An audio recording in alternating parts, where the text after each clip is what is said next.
اے جابر سوال کرتے ہو، سب سے پہلے ایک اللہ تھا، کچھ نہ تھا، اللہ کب سے ہے کسی کو نہیں پتا، اور نہ پتا چل سکتا ہے، نہ کوئی علم نہ کوئی عقل نہیں بتا سکتی اللہ کب سے ہے۔ یہی عقیدہ ہے اللہ ہمیشہ سے ہے کہ یا جابر ایک اللہ تھا اور اللہ نے چاہا میں جانا جاؤں اول ما خلق اللہ، اللہ نے جو سب سے پہلے پیدا کیا ہے اے جابر تیرے نبی کا نور پیدا کیا۔ یہ تو کن فیکون تکال دی گال ہے، یہ تو پتا چل گیا جب آدم علیہ السلام بن رہے تھے۔ یہ اول ما خلق اللہ کا زمانہ کیا ہے؟ ہم نے عقل کے گھوڑے دوڑائے، کچھ تو پتا چل جائے۔ جب عقل کے گھوڑے دوڑائے، ایک اہل حق معرفت نظر والا بولا چپ کر اتنے جا نہیں بولنے دی، 12 ربیع الاول کا پردہ ہٹایا، تمہیں پتا چل گیا، چونکہ آمنہ نے بتایا، حلیمہ نے بتایا، یہ پردہ ہٹایا نورانیت کا۔ آقا دو جہاں نے خود پردہ ہٹایا کہ جب آدم علیہ السلام بن رہے تھے، کہا یہاں تک تو پردے ہٹ دو، اللہ رب العزت کی غیرت نے ڈال رکھے ہیں تجھ پر 70,000 پردے۔ اعلیٰ حضرت نے فرمایا ایک پردہ نہیں، اللہ نے اپنے محبوب کو زمانے سے چھپانے کے لیے 70,000 پردے ڈالے۔ یہ تو ایک پردہ بشریت کا اٹھا مدثر کی شان میں سے، ایک پردہ نورانیت کا اٹھا۔ کہ پھر کیا تھا؟ کہ اس وقت بھی نبی تھا جب اللہ نے پہلی دفعہ میرا نور پیدا کیا، اور کچھ بھی نہیں تھا۔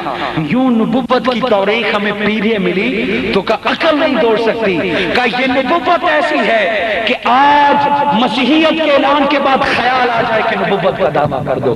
کہا نہیں، یہ اس وقت سے ہے جب کچھ نہیں تھا، آخری نبی اس وقت بھی، اور آخری نبی کا لفظ آج نہیں۔ آقا دو جہاں صلی اللہ علیہ وآلہ وسلم نے فرمایا انا ختم النبیین فی ام الکتاب، میں ام الکتاب۔ جب لوح محفوظ لکھی جا رہی تھی اپنے رب کے ہاں میں روز اول سے ختم النبیین۔ کہ جب آدم علیہ السلام کی مٹی بھی نہیں بنی تھی، خمیر تو خمیر، ترمذی شریف کی حدیث ہے کہ خمیر تو خمیر، امام احمد نے اس کو بیان کیا اپنے مسند میں، خمیر تو خمیر۔ ابھی جب ام الکتاب لوح محفوظ اور قلم چل رہا تھا کہ اس وقت بھی اللہ کے ہاں میں ختم النبی تھا، ختم الرسول تھا۔ ابتدا سے ہم نے یہ بات سن لی، مقصود یہ نہیں تھا۔ آقا دو جہاں صلی اللہ علیہ وآلہ وسلم تشریف لائے، 40 برس کی عمر میں نبوت کا اعلان فرما دیا۔ 23 برس تک آقا دو جہاں صلی اللہ علیہ وآلہ وسلم نبوت اور رسالت کا فریضہ انجام دیتے رہے۔ ایک دن آیا، فرمایا الیوم اکملت لکم، آج میں نے کامل کر دیا ہے۔ یا رسول اللہ کیسے کامل کر دیا ہے؟ کہ میری نبوت آج دین کو ایسے کامل کر رہی ہے جیسے کسی نے مکان بنایا ہو، سارا مکان سج گیا ہو، سیدی سنا رہا ہوں، سارا مکان سج گیا ہو اور آخری اینٹ کی جگہ رہتی ہو، میری نبوت وہ آخری اینٹ ہے۔ آج اللہ کا دین کامل ہو چکا ہے، آج قرآن کامل ہو چکا ہے، آج نبوت کامل ہو چکی ہے۔ اور چاند 14ویں کا جب کامل ہو جائے تو وہ کامل ہو گیا، اس سے آگے نہیں بڑھتا۔ جب ہم کہتے ہیں چاند کامل ہوا تو اس سے مراد یہ آخری حد کو پہنچ گیا۔ اس چاند کو تو زوال آتا ہے، یہ 14ویں کے بعد پھر کٹتا ہے۔ اللہ رب العزت نے فرمایا میرا رسول بھی چاند ہے مگر سراج منیرا، باقی نبوتوں کے چاند چمکے، سورج چمکے، مگر ان کے لیے وقت تھا، وہ چاند اور سورج غروب ہو گئے۔ لو آخری چاند نکلا، سراج منیر کہہ دیا، یہ چاند چمکا اور ایسا چمکا کہ قیامت تک یہ چاند چمکتا رہے گا۔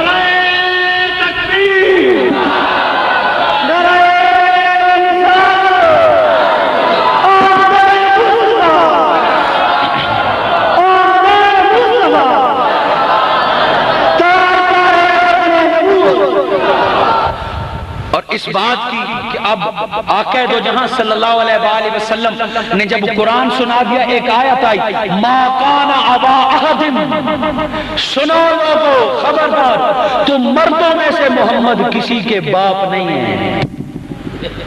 رشتے تو مولا بہت ہیں، کہہ دیتا اللہ کہ محمد تمہارے ماموں نہیں ہیں، محمد تمہارے چچا نہیں ہے، کیونکہ آقا دو جہاں کا کوئی بھائی نہیں تھا، محمد تمہارے بھائی نہیں ہیں مردوں میں سے۔ ان سارے رشتوں کو چھوڑ کر کہا کہ محمد تم مردوں میں سے کسی کے باپ نہیں ہے۔ کیوں؟ روز سے قیامت تک ایک اصول چلے گا کہ بیٹے کو باپ کی وراثت ملتی ہے اور باپ کی کچھ صفات بیٹے میں نظر آتی ہیں. لوگ جب محبت کا اظہار کرتے ہیں تو کہتے ہیں پیو ورگا. کہ میرے مصطفیٰ میں اللہ کو یہ بھی گوارا نہیں کہ لوگ تیرے بیٹے قاسم کو کہیں کہ پیو ورگا ہے. میں پہلے تیرے بیٹے لے لوں گا تاکہ کوئی بھی نہ کہہ سکے کہ محمد کے صفات بیٹے میں آ گئے ہیں. دروازہ بند کر دوں گا تیری صفتوں کا، تیری شانوں کا، تیرے مقام کا ورفعنا کہہ کے تجھ میں بچپن سے بیٹے لے کر کہہ دوں گا خبردار تم مردوں میں سے محمد کسی کے باپ نہیں. جب باپ ہی نہیں تو اور کون برابری کر سکتا ہے؟ بیٹا باپ کا وارث ہوتا ہے، بیٹا باپ کا اہل ہوتا ہے، بیٹا باپ سے سیکھتا ہے، خصوصیت لیتا ہے. کہ اس معاملے میں محمد کا کوئی ثانی نہیں. کہ پھر کیا کہیں؟ کچھ نہ کہو بلکہ ولیکن وہ کیا ہے؟ اللہ کے رسول ہیں اور ختم رسول اور ختم النبی ہیں. یا رسول اللہ یہ ختم الرسول اور ختم النبوت سے کیا مراد ہے؟ آقا دو جہان اس کی خود تشریح فرمائی لا نبی بعدی. یہ ختم سے مراد کئی احمد کئی جہل فیصلہ کرتے رہیں گے جی مہر ہے اس کے بعد بھی آ سکتا ہے. کہا نہیں میں محمد خود تشریح کر دیتا ہوں. جہاں حدیث تشریح کر دے نہ اجماع کی اجازت ہے نہ قیاس کی اجازت ہے. قیاس اور اجماع تب ہے، اندازے تب ہے جب حدیث راستہ چھوڑ دے. کہ میں دروازہ ہی بند کر دیتا ہوں کہ ختم النبوت کا کیا معنی ہے، ختم النبوت ہے کیا؟ کہ لا نبی بعدی اس کا اتنا ہی معنی ہے کہ میرے بعد کوئی نہیں. انا ختم النبیین، میں خاتم ہوں، نبوت مجھ پر ختم ہو رہی ہے اور میرے بعد کوئی نبی نہیں. اب اس کا کوئی اور معنی ہو ہی نہیں سکتا. ایک قرآن کی آیت آ گئی، دوسری حدیث پاک آ گئی. اس کو کہتے ہیں جہاں قرآن حد لگا دے اس کو کہتے ہیں حدود اللہ، اور اللہ کہتے ہیں وَمَن يَتَعَدَّى. اور جس نے اللہ اور اس کے رسولوں کی حدوں کو کراس کیا، نمازیں پڑھتا رہے، قرآن کو سینے سے لگاتا رہے، کعبے کا طواف کرتا رہے، راتوں کو جاگتا رہے، اللہ اللہ کرتا رہے، جس نے اللہ اور اس کے رسول کے حد کو کراس کیا اس کی کوئی عبادت قبول نہیں. اب جو اس ختم کا معنی کسی صورت میں آقا دو جہاں کو کے بعد کسی کو نبی مانتا ہے یا اسے تسلیم کرتا ہے، چاہے ظاہری طور پر، چاہے جسمانی، چاہے ذلی، چاہے بزوری، چاہے تشریح، جس صورت میں جو آقا دو جہاں کے بعد کسی کو کوئی نبی مانتا ہے یا کسی صفت میں کسی بندے کو آقا دو جہاں کے برابر قرار دیتا ہے، قرآن کی روح سے وہ کافر و مشرک ہے. حدیث اور کسی ملا کے فتوے کی ضرورت ہی پیش نہیں آتی. آقا دو جہاں صلی اللہ علیہ وآلہ وسلم نے دروازہ بند کر دیا. یہ وہ عام باتیں ہیں جو ہر کانفرنس میں بیان کیا جاتا ہے. آج اس خوشی کے موقع پر کہ سب کچھ دیکھنے کے بعد بھائی سلیم یہاں ہیں، میں آج ان کو وہ پہلو دکھانا چاہتا ہوں جن پر اللہ نے آج خاص کرم کیا. یا ایھا المدثر کی شان سن رہے ہیں کہ یہ پردے ہیں اور کئی لوگ پردوں میں گم ہو جاتے ہیں. آقا دو جہاں صلی اللہ علیہ وآلہ وسلم نے جب نبوت کا دعویٰ کیا، توجہ سے جو اس مخمصے میں مبتلا ہے، یہاں ہیں یا گھروں میں بیٹھے، میں کامل توجہ چاہوں گا. حضور صلی اللہ علیہ وآلہ وسلم نے جب اعلان نبوت فرمایا، ایک قوم ایسی تھی جس کو یہودی کہتے ہیں، وہ اس انتظار میں تھے کہ آخری نبی آنے والا ہے، ختم الرسل تشریف لانے والے ہیں، سید الانبیاء تشریف لانے والے ہیں. وہ انتظار میں تھے، اپنی کتابوں کی آیات پڑھا کرتے تھے. اور یہودی کون ہے؟ بنی اسرائیل، حضرت اسرائیل کی اولاد میں سے، بنی اسرائیل میں سے ہیں، اور کئی انبیاء گزرے ہیں بنی اسرائیل کے. وہ انتظار میں تھے اور آقا دو جہاں صلی اللہ علیہ وآلہ وسلم حضرت اسماعیل کی اولاد میں سے ہیں. میں کامل توجہ کی بات اسی لیے کی کہ حضرت اسماعیل علیہ السلام کی اولاد میں سے آقا دو جہاں ہیں اور بنی اسرائیل کہ جو نبی تھے وہ حضرت اسرائیل حضرت یعقوب علیہ السلام کے ان بیٹے کی صورت میں تھے۔ یہودیوں نے جب آقا دو جہاں صلی اللہ علیہ وآلہ وسلم نے اعلان نبوت کیا تو ساری نشانیاں دیکھ لی، سچ دیکھ لیا، دلوں سے مان لیا کہ محمد اللہ کے سچے نبی ہیں۔ سچی نبوت کو جاننے ماننے کے بعد انہوں نے فقط اس لیے نہیں مانا کہ بنی اسرائیل کے ہاں تشریف نہیں لائے، اور وہ جبرائیل علیہ السلام کو گالیاں دینے لگے۔ میں معزز مہمانوں کو خوش آمدید کہتا ہوں۔ وہ یہودی جو آخری نبی کے منتظر تھے، جو آخری نبی کا چہرہ دیکھنا چاہتے تھے، اور یستفتحون من قبل آخری نبی کی نبوت کا وسیلہ دے کر دعائیں مانگنا چاہتے تھے۔ یہ پوری آدھے گھنٹے کی گفتگو تمہید تھی، اصل نقطہ اس جگہ پر بیان کرنے لگا کہ یہودیوں کے سارے نبی بنی اسرائیل میں سے تھے۔ آج بھی وہ منتظر تھے کہ جو تاجدار کا تاج نبوت ہے، جو سید الانبیاء ہونے کا شرف ہے، وہ بھی ہماری قوم کو ملے گا۔ انتظار کرتے رہے، وہ چاند جب نکلا، وہ سورج جب چمکا، آمنہ کی گود میں وہ سورج نکلا، وہ چاند کی نور جب پوری دنیا میں پھیلی، پتہ روزے پر سے چل گیا، مگر 40 برس انتظار کیا۔ کوئی ساران میں جب تاجدار ختم نبوت نے اعلان کیا کہ انا محمد الرسول اللہ، میں اللہ کا رسول ہوں، نبوت کا دروازہ بند کر دیا جاتا ہے، میں خاتم الانبیاء ہوں۔ یہ اعلان جب ہوا، وہ بنی اسرائیل کے علماء، وہ یہودی جو دل و جان سے آنے والے نبی کو مانتے تھے، ساری نشانیاں دیکھ لی، اس میں محمد دیکھ لیا، لفظ محمد دیکھ لیا، مور نبوت دیکھ لی، مگر اس وجہ سے تشریف نہ کیا کہ یہ ہمارے ہاں کیوں پیدا نہیں ہوا، قریشیوں کے گھر کیوں پیدا ہو گیا۔ فقط اتنا بغض اور حسد اناد ان کو آقا دو جہاں صلی اللہ علیہ وآلہ وسلم پر ایمان لانے سے روک رہا تھا۔ پیچھے ہٹ گئے، کیوں؟ کا ساری نبوتیں ہمارے گھر آئی، اور جب تاجداری کی باری آئی تو وہ قریش کے گھر چلی گئی، بنی اسماعیل کے گھر چلی گئی۔ ہم نہیں مانتے، کبھی کہتے وہ جھوٹا دعویٰ کرتا ہے، اور کبھی کہتے جبرائیل سے غلطی ہو گئی، جبرائیل نے زیادتی کی ہے۔ ہمیشہ بھائی ہمارے گھر میں لاتے، آج ادھر چلے گئے ہیں۔ یہ جبرائیل ان قریشیوں کے ساتھ مل گیا ہے، جبرائیل بنی اسماعیل کے ساتھ مل گیا ہے۔ ہم اس بات کو نہیں مانتے، طویل عرصہ تک یہ اسی عقیدے پہ رہے، آقا دو جہاں کی نبوت کو نہ مانا۔ قرآن جاری و ساری تھا، آتا رہا، دل میں مان گئے تھے۔ اب اللہ سے لو لگانے لگے کہ اے اللہ تیرے نبی کو تو مانتے ہیں مگر ہمارے پاس نہیں آیا۔ آیہ کریمہ آ گئی، وَلَوْ أَنَّهُمْ، اے میرے رسول توجہ فرمائیے، اس ظلموا انفسهم، انہوں نے اپنی جانوں پر ظلم کیا ہے، آپ کی نبوت کو تسلیم نہ کر کے، آپ کی تاجداری کو تسلیم نہ کر کے، آپ کی فضیلت کو تسلیم نہ کر کے، ساری عمر عبادتیں کرتے رہے، ساری عمر تورات زبور انجیل کو پڑھ کے سجدے لگاتے رہے، پہاڑوں جنگلوں میں عمر گزار دی، اور اب جب مزدوری اور اجر لینے کا وقت آیا آپ سے دور ہو گئے۔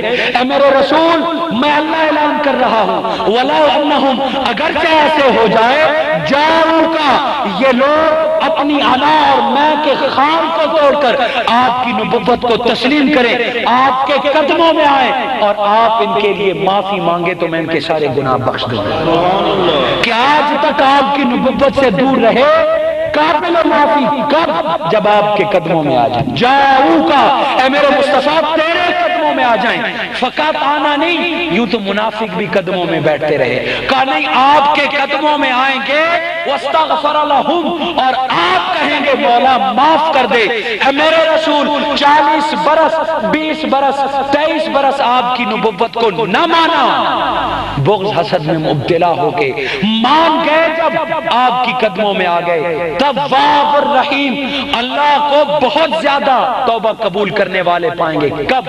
جب آپ کی غلامی کا پٹا اپنے گلے میں ڈال لیں گے۔ بھائی سلیم، آج تک معاشرے کی گرد میں، فلسفے و منطق میں بغض و حسد اناج کے جال میں پھنسے رہے اور اس جال سے نکلنے نہ دیا۔ دولت زر کے پجاریوں نے، منطق و فلسفے میں معصوم نوجوان نسل کو قید کرنے والوں نے آج اللہ نے مدثر کے شان سے پردے ہٹا دیے کہ جو بھی میرے رسول کے در پہ آئے گا، کہا تحریک منہاج القرآن کے پلیٹ فارم تک تم پہنچ گئے، اے سلیم پردے ہم ہٹاتے ہیں، تحریک منہاج القرآن اور مومنوں تک تم پہنچ گئے ہو، آج تمہیں غلامی مصطفیٰ کا پٹا عنایت کیا جائے۔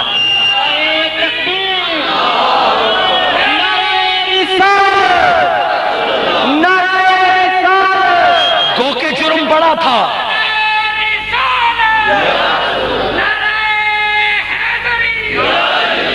گو کہ جرم بہت بڑا تھا، دور رہے رحمت سے، حق سے، جرم بہت بڑا تھا۔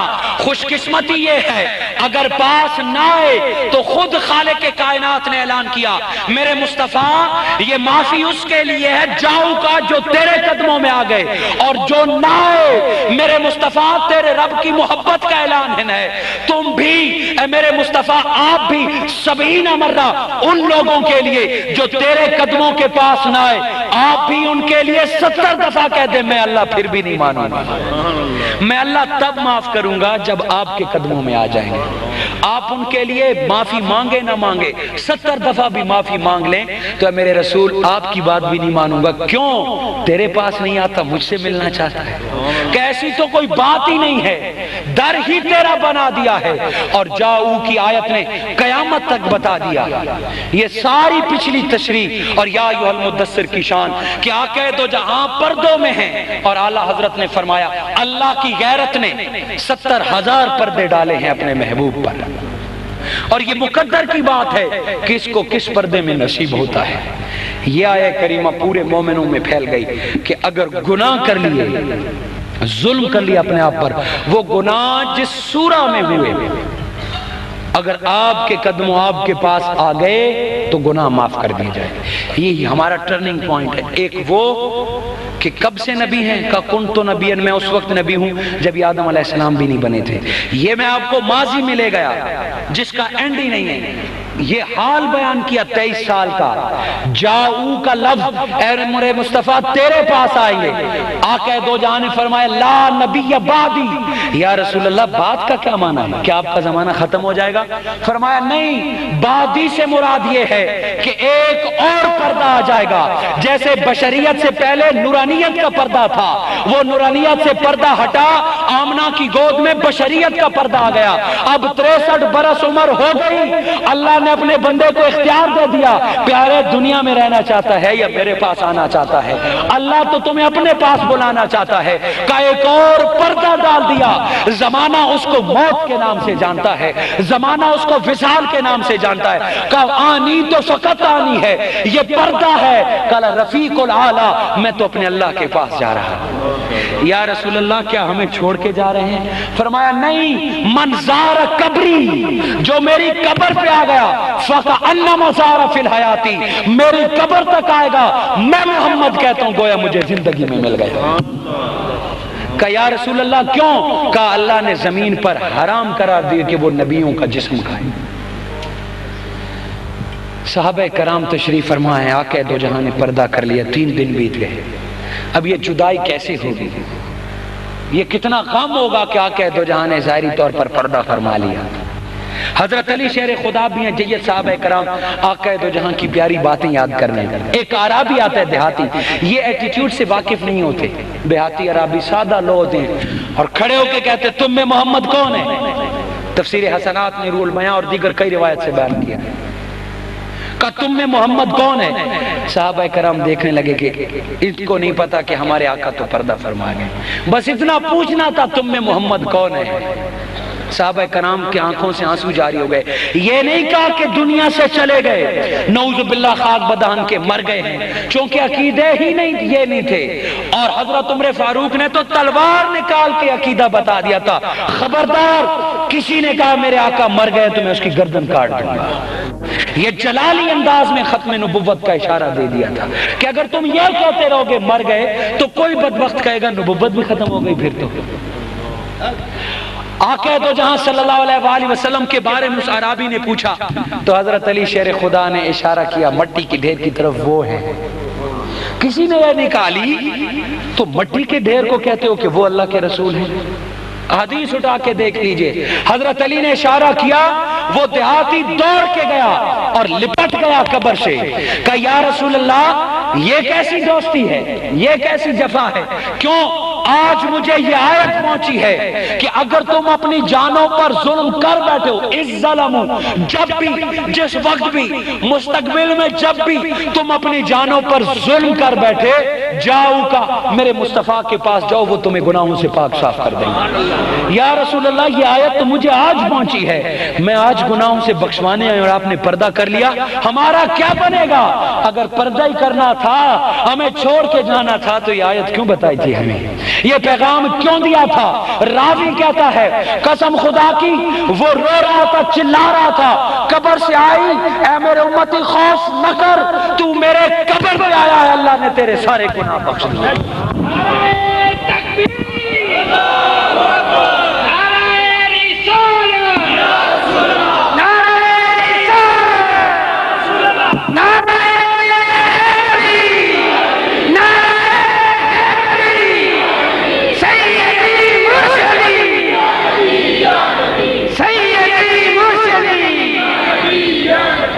اب کوئی کہے یہ حدیث تو غریب ہے، قبر سے کیسے آئی، کون راوی ہے؟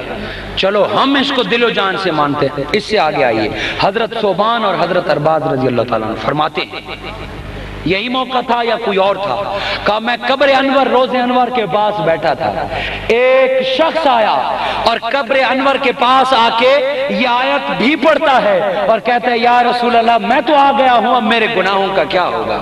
یہی آیا پڑھ کے کہ اپنے رسول کے پاس آ جاؤ، جاؤ کا یا رسول اللہ میں نے اللہ کا حکم مان لیا اور میں قبر انور کے پاس آ گیا۔ راوی کہتا ہے حضرت عقبہ رضی اللہ تعالیٰ عنہ فرماتے ہیں کہ میری آنکھ اس لمحے لگ گئی اور آقا دو جہاں نے فرمایا عقبہ یہ شخص جو دعا مانگ کے جا رہا ہے اسے بتا دو کہ تیرا آقا کہہ رہا ہے کہ آج بھی تو میرے قبر کے پاس آ گئے، اللہ نے تیرے سارے گناہ بخش دیے۔ کہ اب جاؤ کا معنی قیامت تک حضور صلی اللہ علیہ وآلہ وسلم نے فرمایا جو آیا حج کرنے اور میری قبر کی زیارت نہیں کی، جفا نہیں، اس نے میرے ساتھ بے وفائی کی ہے، اور جس نے میرے قبر کی زیارت کی وجبت لہو شفاعتی، اس کے لیے میری شفاعت واجب ہو گئی ہے۔ اب یہ جاؤ کا قیامت تک قائم و دائم رہے گا۔ اب یہ کیسے پتا چلے گا؟ وقت بیت گیا ہے، بہت سارا گھنٹہ ہونے کو ہے اور ہم نے آگے ابھی پہنچنا ہے۔ یہ بات چلتی رہی، صحابہ کرام کا تو عقیدہ تھا ہی، ہمیں بھی سمجھایا، مگر آقا دو جہاں ہر دور میں خود سمجھاتے ہیں۔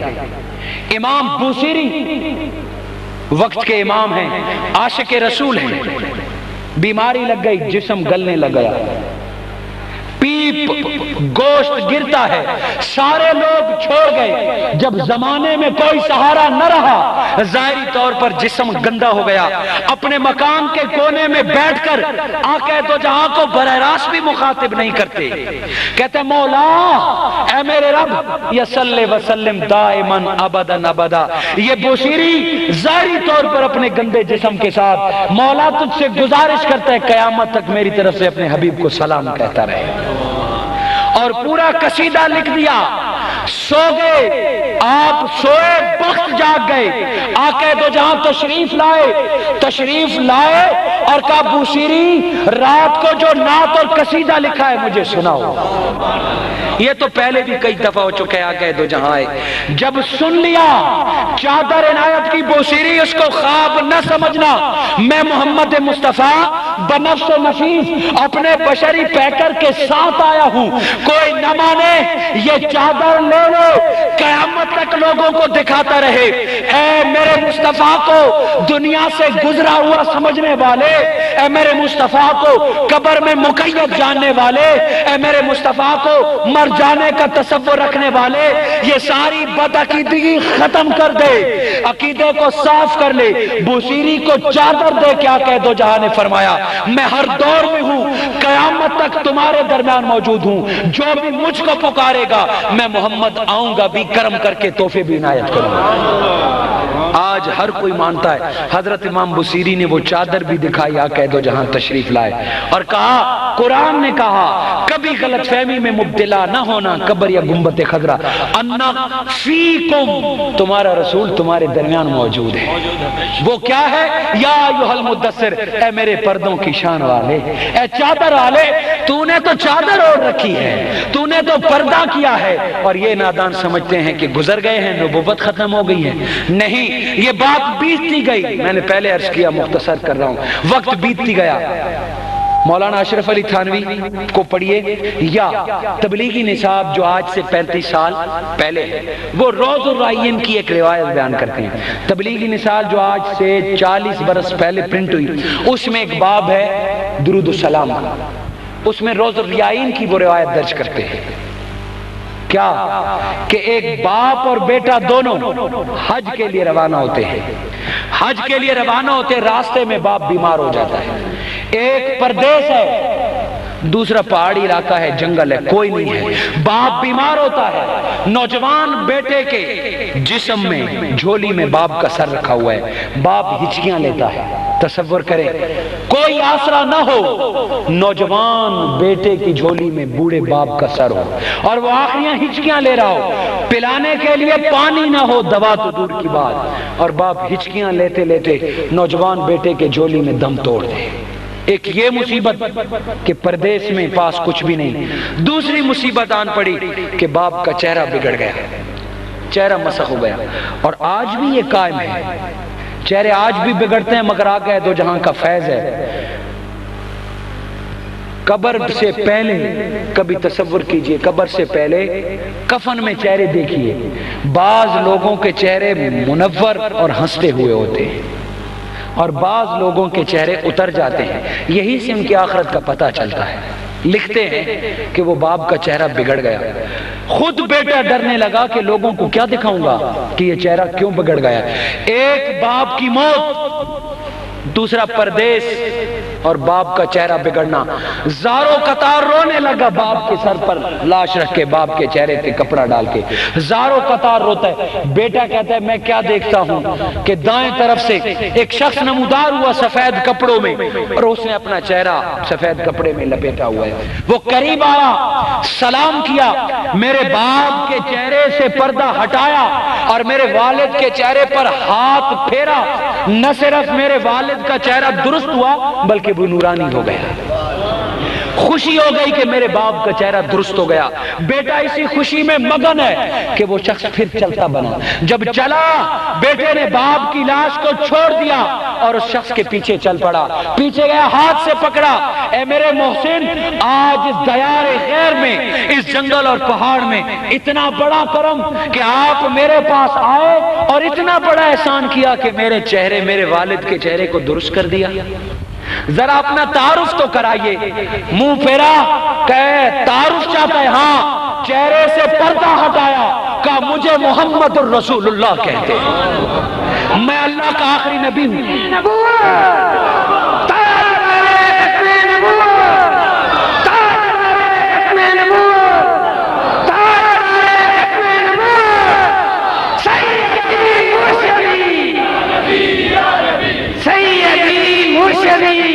کہا میں ختم النبوت کے نعرے لگ رہے ہیں۔ آقا دو جہاں صلی اللہ علیہ وآلہ وسلم نے فرمایا میں اللہ کا نبی ہوں، یہ نہیں فرمایا میں تھا۔ کہا یا رسول اللہ، اتنا کرم ہم گناہگاروں پر کیوں؟ اتنا کرم ہم گناہگاروں پر کیوں؟ میرے والد اتنا بڑا احسان، یہ کیوں ہے؟ وجہ پوچھ سکتا ہوں؟ کہا ہاں، تیرے باپ سے بڑی خطا ہوئی تھی، تیرے باپ نے بڑے گناہ کیے تھے، مگر ہوا کیا کہ آخری دنوں میں شب و روز، صبح بھی شام بھی، تیرا باپ محبت میں ڈوب کر مجھ پر درود پڑا کرتا تھا، اور میں محمد کی محبت گوارا نہیں کرتی۔ جو شخص درود پڑے اس کا چہرہ بگڑ جائے اور اس کی عاقبت بگڑ جائے، نہیں، تم بھی دیکھ لو اور آنے والی امت کو بتا دو، جو بھی ڈوب کر محبت رسول میں مجھ پر درود پڑتا رہے گا، میں محمد سنتا بھی ہوں اور اس پہ پاس آ کے اس کے کام بھی کر دیتا ہوں۔ یہ آقا دو جہاں صلی اللہ علیہ وآلہ وسلم، یہ درود پاک کہ میں سنتا بھی ہوں، جواب بھی دیتا ہوں۔ درود پاک کا فیض اللہ رب العزت کا جو حکم تھا، ان اللہ و ملائکہ، اللہ اور اس کے فرشتے ہمہ وقت درود بھیجتے ہیں، کوئی بھی اس میں وقفہ نہیں آتا۔ اور مسلمانوں کو بھی یہ حکم دیا کہ جب رسول تمہارے درمیان موجود ہیں تب بھی پڑھو ریگولر، اور جب رسول پردہ کر جائیں تب بھی پڑھو، جاری و ساری۔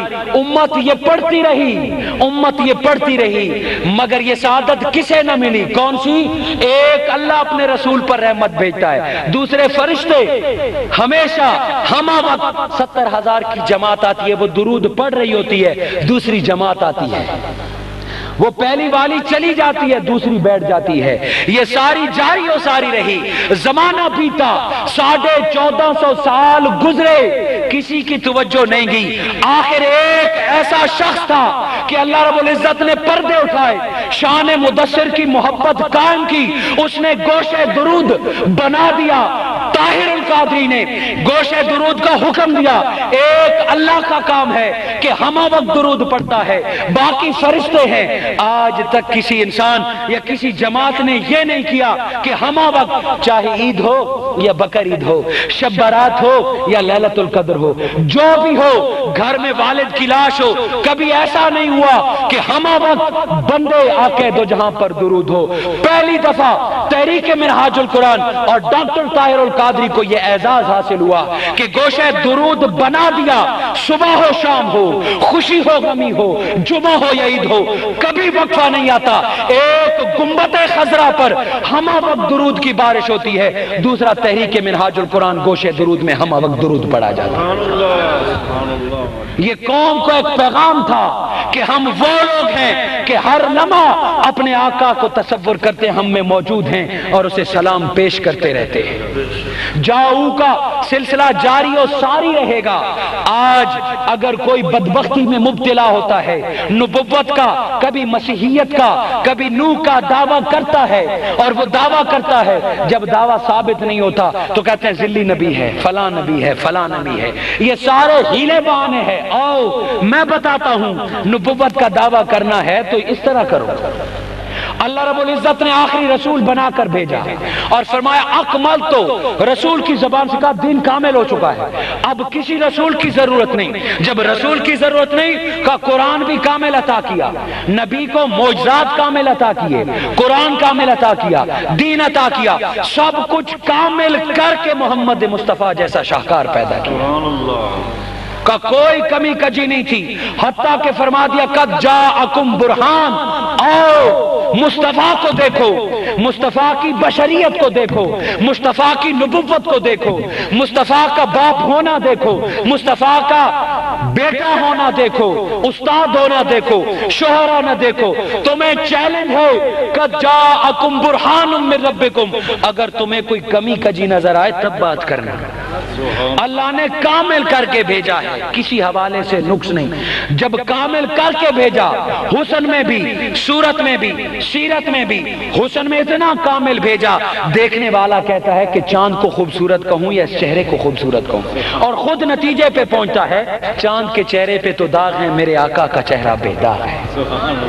یہ باتیں لمبی ہو جائیں گی، میں جس پوائنٹ پر بات ختم کرنا چاہتا ہوں، اللہ رب العزت نے اپنے رسول کو کامل کر دیا، اور اللہ جل مجدہ نے خود فرمایا تلک الرسل، یہ ہیں 1,24,000 پیغمبر، فضلنا، فضیلتیں دی ہیں میں نے، ایک سے بڑھ کر ایک، بعد میں آنے والا پہلے سے زیادہ لے کے آتا ہے، منہم من کلم اللہ، پہلے گزرے نبی، مگر ایک موسیٰ آیا سب سے بڑھ گئے، اللہ سے کلام کرنے لگا، کہ پھر نبی گزرے، عیسیٰ آیا، اللہ نے اسے آسمانوں پر اٹھا دیا۔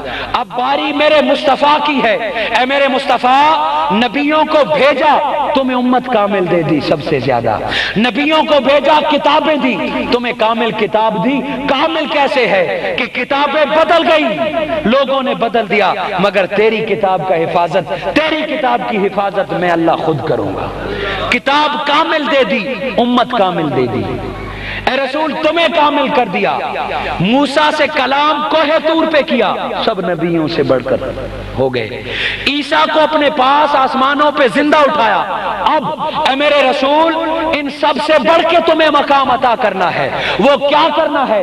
اے میرے رسول آج معراج کی رات ہے، اٹھئے مدینہ سے مکہ تک تشریف لے آئیے، نبیوں کی امامت کرا دیجئے تاکہ 1,24,000 پیغمبروں کو کنفرم ہو جائے کہ یہ وہ دن تھا، اللہ نے ہم تمام پر محمد مصطفیٰ کو فضیلت دے دی، آقا تو جہاں کو سارے نبووں پر فضیلت دے دی۔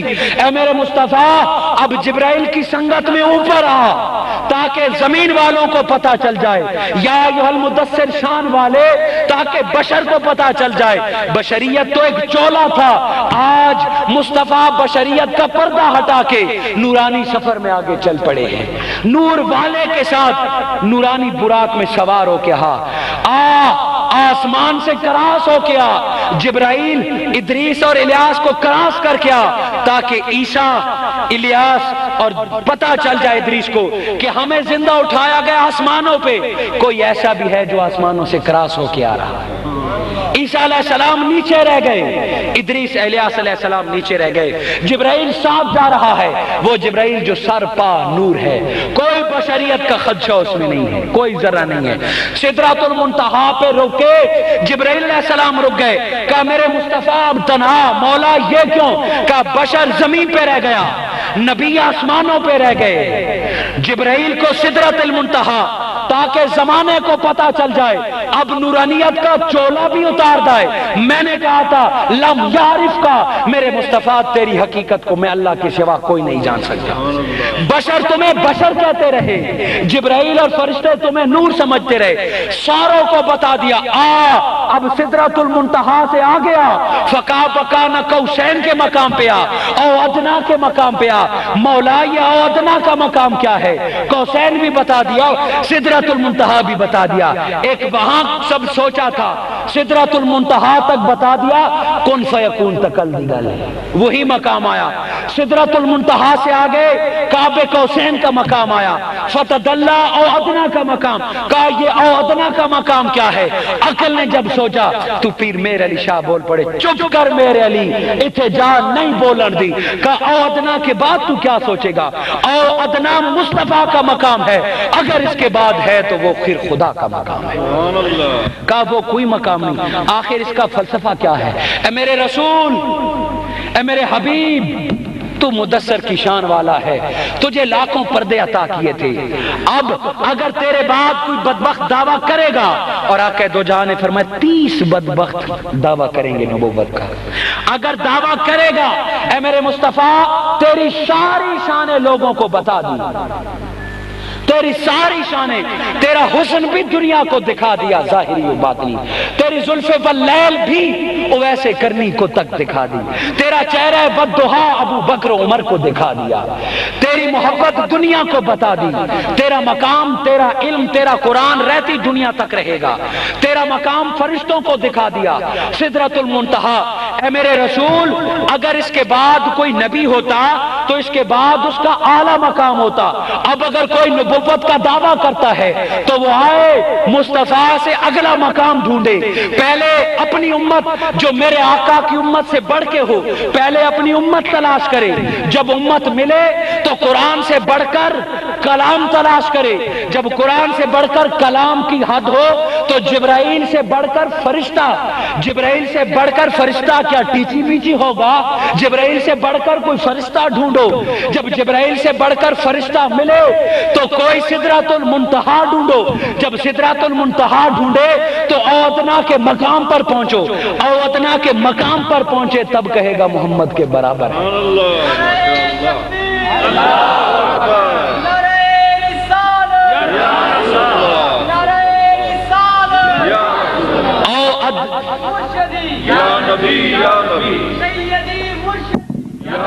کا مصطفیٰ کی شان تو یہ ہے،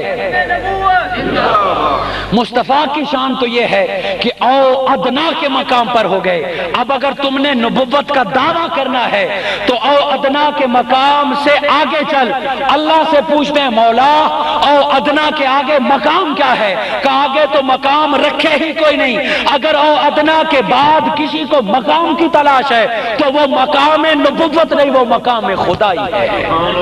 اب نبوت کا دعویٰ کرنے کی ضرورت نہیں، خدائی کا دعویٰ کرے، چونکہ باقی جتنا مقام تھا وہ مصطفیٰ کو عطا کر دیا۔ اب اگر کوئی اور ادنا کی بات کرتا ہے یہ تو مصطفیٰ ہی ہے، اور اگر ادنا سے بڑھا گا تو وہ خدائی ہے، وہ خدا ہے۔ آج اگر کوئی نبوت کا دعویٰ کیا یا کرتا ہے اسے چاہیے کہ یہ سارے منازل طے کرے، ایسے میں اس کی بات نہیں ہوگی۔ یہ اللہ ہے جس نے اپنے حبیب کو پردے عطا کیے۔ اگر نبوت کا شوق ہے، قادیان سے اگر نبوت ملتی ہے، تھوڑی دیر آگے چلو دہلی کے مندروں میں خدا بھی مل جائیں گے، وہ لوگ تمہاری نبوت کو تسلیم کر لیں گے۔ ہم نہیں ہیں۔ مسیلمہ کذاب سے لے کے آج تک جب بھی کسی نے نبوت کا دعویٰ کیا ہے، اسود عینی ہو تو فیروز دہلوی اٹھ کھڑا ہوتا ہے۔ مسیلمہ کذاب نبوت کا دعویٰ کرے تو 1200 ٹن اپنا خون بہا دیتے ہیں، مگر کہتے ہیں بدبخت نبوت کا دعویٰ تو نے کیا ہے، اب جسم پر یہ نجس زبان زندہ رہنے نہیں دیں گے، کاٹ دیں گے۔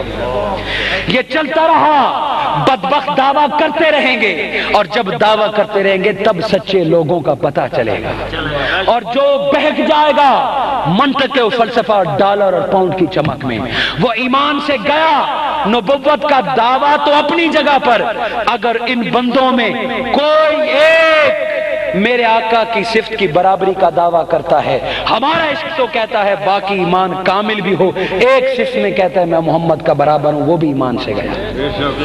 اور یہ شیطان مردود نے کیا کیا تھا؟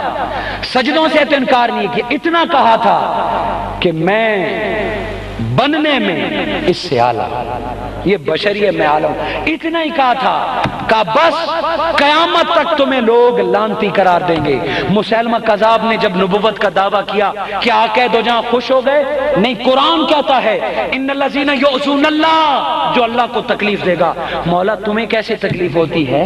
کیا تیری جسم کٹتا ہے، چمڑا اترتا ہے، خون بہتا ہے؟ ہمیں تو تکلیف ہوتی ہے جب کوئی تھپڑ مار دے، جب کوئی گولی چلا دے، جب کوئی عضو کاٹ دے۔ مولا تجھے کیسے تکلیف ہوتی ہے؟ ہاں اللہ ان چیزوں سے پاک ہے۔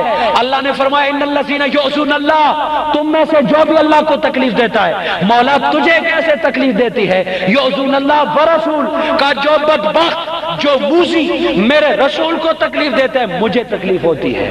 کہ یؤذون اللہ ورسول، جو میرے رسول کو تکلیف دیتا ہے لعنہم اللہ فی الدنیا والآخرہ، بندے نہیں میں اللہ خود اس پر دنیا میں بھی لعنت کرتا ہوں اور آخرت میں بھی لعنت کرتا ہوں۔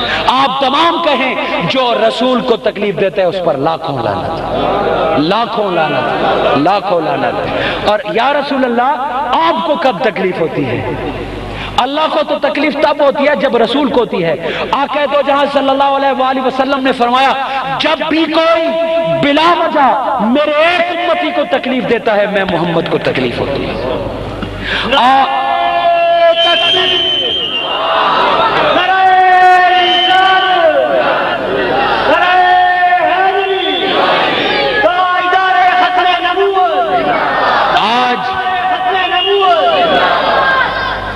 اور خوشی کب ہوتی ہے؟ آقا دو جہاں صلی اللہ علیہ وآلہ وسلم نے فرمایا تمہارے اعمال جب مجھ پر پیش ہوتے ہیں، اچھے اعمال دے کہ امت کا نبی اپنی قبر میں خوش ہوتا ہے۔ سوچئے یہ ہزاروں کی تعداد میں مومن نعرہ یا رسول اللہ اور چہرے پر خوشی ہے، کیوں خوشی ہے؟ فقط اتنی بات کہ بھائی سلیم دوزخ کے راستے پر چلتے ہوئے دوبارہ آقا دو جہاں کے غلاموں میں شامل ہو گئے۔ آج ہم اتنے خوش ہیں، تصور کیجئے آقا دو جہاں گنبد خضرا میں خوش ہو کے آپ کا اپنے عاشقوں کا تماشا فرما رہے ہیں، اور دیکھتے ہیں کہ مومن بھائی اپنے ایک مومن کو کس طرح خوش آمدید کہہ رہے ہیں۔ کہ مومن کی پہچان یہ ہے کہ اپنے بھائی پر خوشی پر خوش ہوتا ہے اور اس کے تکلیف پر تکلیف۔ اور کب تکلیف ہوتی ہے؟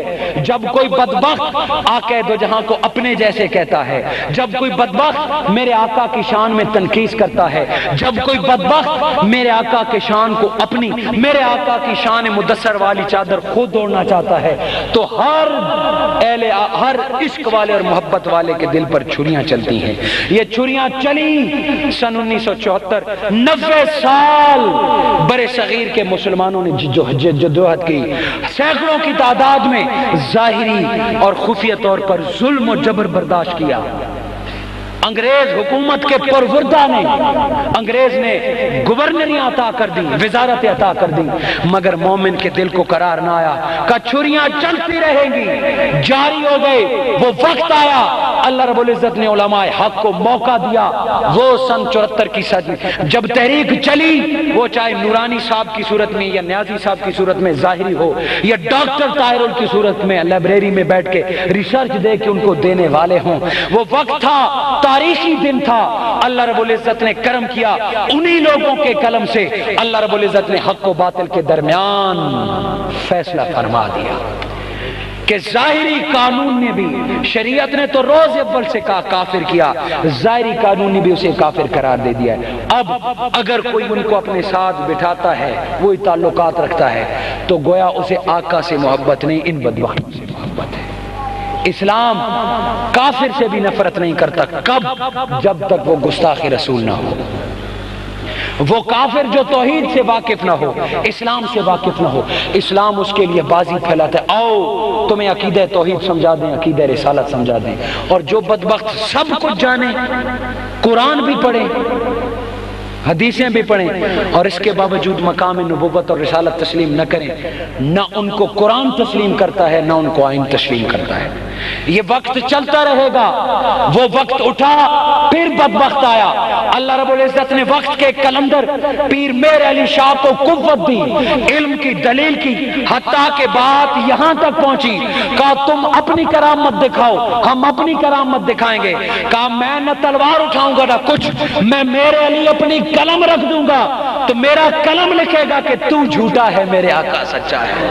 وہ بدبخت پھر بھاگ گیا، وقت بیتتا گیا، وہ سمجھا کہ لوگ گزر گئے، اہل حق نے پردہ کر لیا، لندن میں بیٹھ کے اپنے باپ کے پاس بیٹھ کے پھر سے چیلنج کر دیا، چیلنج کیا۔ وقت کا کلندر طاہر القادری کی صورت میں، وقت کا عاشق، وقت کا حسان طاہر القادری کی صورت میں اٹھا اور چیلنج قبول کر لیا۔ ساری رات سخت سردی میں مینار پاکستان پر انتظار کرتے رہے لاکھوں مسلمان کہ آؤ تم ہمارے پاس آؤ، تم اپنا مذہب بیان کرو، ہم اپنا مذہب بیان کریں گے، اگر تمہاری بات ثابت ہو گئی تو ہم چھوڑ دیں گے اپنا مذہب، ہماری بات ثابت ہو گئی تو تم توبہ طائب ہو۔ کہا لیکن ایسا نہیں ہوگا، چونکہ تمہارے باپ دادا مسلمہ قذاب تک ہم جانتے ہیں۔ پھر کیا ہوگا؟ کہا یہ مینار پاکستان ہے، دونوں چڑھیں گے، وہاں سے چھلانگ لگائیں گے، جو بچ جائے گا وہ آقا کا غلام اور اللہ کا پیارا ہوگا، اور جو مردود ختم ہو جائے گا وہی جھوٹا ہوگا۔ بڑے بڑے دعوے کیے، پمفلٹ چھپے، سلامتی جان کے تحفظ کی گارنٹی دی گئی عدالت اور حکومت کے ذریعے، مگر جھوٹا جھوٹا ہوتا ہے، وہ نہ آیا، اور پھر بھی پمفلٹ چھاپ دیے، نوجوان نسل کو گمراہ کیا۔ قیامت بپا ہو جائے گی، یہ فیض جاری رہے گا، جب بھی کوئی اٹھے گا اسی طرح وقت کا کلندر اٹھ کے ان کا دروازہ بند کر دے گا، ان کا منہ بند کر دے گا۔ ہر دور میں عاشق نہ یا رسول اللہ اور ختم نبوت کے نعرے بلند کرتے رہیں گے، ہر دور میں بھائی سلیم جیسے خوش قسمت ان ظالموں کے ظلم و جبر اور جہالت کے چنگل سے نکل کے اہل حق کے ساتھ شامل ہوتے رہیں گے، ہر دور میں آقا کا کرم ہوتا رہے گا۔ سلیمان رشدی کی صورت میں تم ان کو سر کا خطاب دے دو، سلیمان رشدی کی صورت میں ہم لعنت برساتے ہیں، تم ایوارڈ دیتے رہو، ہم ایوارڈ اس کو دیں گے جو آقا دو جہاں کا کلمہ پکڑ کر ہمارے ساتھ لائے گا۔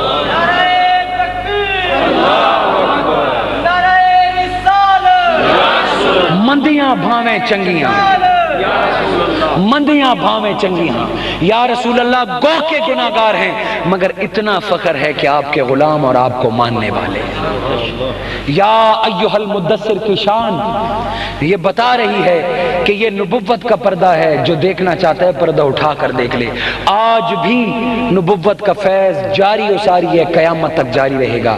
تحریک منہاج القرآن نے جہاد کیا، نہ صرف یہاں بلکہ دنیا کے 80 ممالک میں ظالموں کے سینے پر طاہر القادری اور منہاج القرآن سینے پر بیٹھا ہوا ہے کوئی جو آقا پر آج زبان کھول کے دیکھے؟ ہے کوئی جو آج ایسا دعویٰ کرے؟ تحریک منہاج القرآن کے قائد سے لے کے ایک ادنا کارکن تک اپنا تن من دھن لٹانے کے لیے تیار ہے۔ اور آج زمانہ دیکھ رہا ہے کہ لوگ جائیدادیں بنا رہا ہے، ایک دو کتابیں لے کے لوگ لکھپتی ہو گیا ہے، مگر آقا کا یہ پیارا سینکڑوں کتابیں لکھ کر، ہزاروں تقریریں کر کر اسی طرح خالی کے خالی ہاتھ ہے، مگر امت کو عشق نبوت کی دولت سے مالا مال کر دیا۔ آج 2 گھنٹے میں بولا، آج 4 گھنٹے آپ بیٹھے۔ نوجوان نسل ہم خوش قسمت ہیں کہ اللہ رب العزت نے ایک ایسا قائد اور ایک ایسا عاشق رسول عطا کر دیا ہے جو آج سائنس کی زبان میں، انفارمیشن ٹیکنالوجی کی زبان میں اور آئندہ آنے والی ٹیکنالوجی میں ہمیں سارا دین کنورٹ کر کے دے رہا ہے۔ آئیے نوجوان نسل سے میں گزارش کرتا ہوں، میری درخواست ہے کہ تحریک منہاج القرآن کا یہ پیغام سمجھیں اور دین کے اس پیغام کو سائنٹیفک انداز میں لے کے ان بدبختوں کا راستہ بند کر دے۔ اگلی صدی میں ان کو منہ چھپانے کے لیے جگہ نہیں ملے گی۔ کیوں؟ علم کا زمانہ آ رہا ہے، جہالت کا زمانہ ختم ہو رہا ہے۔ ان لوگوں نے سادہ لوگ، کم علم اور دین سے بے بہرہ لوگوں کو اپنایا ہوا ہے، مگر اب دین سیریز کے ذریعے، کتب کے ذریعے، انٹرنیٹ کے ذریعے، ٹی وی کے ذریعے گھر گھر پہنچ رہا ہے۔ ہم تمہارے گھر میں آقا کی نعتیں پہنچا رہے ہیں۔ ان قریب وقت آنے والا ہے، اللہ کرم کرے گا، نعتیں ہمارے اسٹیج پہ نہیں، تمہارے گھر کے اندر سے ختم نبوت کے نعرے بلند ہونے والے ہیں۔ آؤ، اگر نبوت کا دعویٰ کرنا ہے تو اپنے لیے اللہ ڈھونڈ لو۔ ہمارا مصطفیٰ بھی یہی ہے، ہمارا خدا بھی یہی ہے۔ تحریک منہاج القرآن آپ تمام کو شعبان اور رمضان المبارک کی بابرکت ساعتوں میں محبت اور عشق رسول کی دعوت دیتی ہے کہ دنیا سے وقت نکال کے اللہ اور اس کے رسول سے محبت کا اظہار کیجیے۔ تحریک منہاج القرآن ہر سال رمضان کے آخری 10 دنوں میں، رمضان کے آخری 10 دنوں میں اجتماعی اعتکاف کا بندوبست کرتی ہے، اور اس بندوبست میں شیخ الاسلام، حضور شیخ الاسلام خود آپ کے ساتھ تشریف رکھتے ہیں۔ یہ فقط یہ نہیں ہوتا کہ مسجد میں بیٹھ کے تسبیح پھیری اور ثواب کما لیا۔ اس اعتکاف میں دنیا بھر کے قراء حضرات آتے ہیں، دنیا بھر کے نعت خوان آتے ہیں، کبھی مصر کا قاری، کبھی شام کا قاری، کبھی مدینہ کا نعت خوان، دنیا بھر کے مفتی آتے ہیں، شیخ الحدیث ہوتے ہیں۔ 10 کے 10 دن آقا دو جہاں کا مقام اور شریعت سمجھائی جاتی ہے، اور وہ 10 دن چند گھنٹوں میں گزرتے ہیں۔ اللہ جل مجدہ کا قرآن تراویح کی صورت میں سنایا جاتا ہے۔ منہاج القرآن تمہیں قرآن کی طرف دعوت دیتی ہے، منہاج القرآن تمہیں اللہ اور اس کے رسول کی طرف دعوت دیتی ہے۔ میں دعا گو ہوں اللہ رب العزت میرے بھائیوں کی یہ صحیح قبول و منظور فرمائے، اور بھائی سلیم کو استقامت نصیب فرمائے، اور دیگر لوگ جو سوچ رہے ہیں، شک و شبے میں مبتلا ہیں، آئیے شکوک و شبہات سے ہٹ کر، زندگی کا کوئی پتہ نہیں، اسلام قبول کیجئے، اپنے دلوں میں ایمان کو بسائیے اور آقا دو جہاں کے غلامی میں شامل ہوجئے۔ میں دعا گو ہوں اللہ رب العزت نے جو کچھ کہا ہے اس پر عمل کرنے اور دیگر لوگوں تک ہم تمام کو پہنچانے کی توفیق عنایت فرمائے۔ جزاکم اللہ خیر۔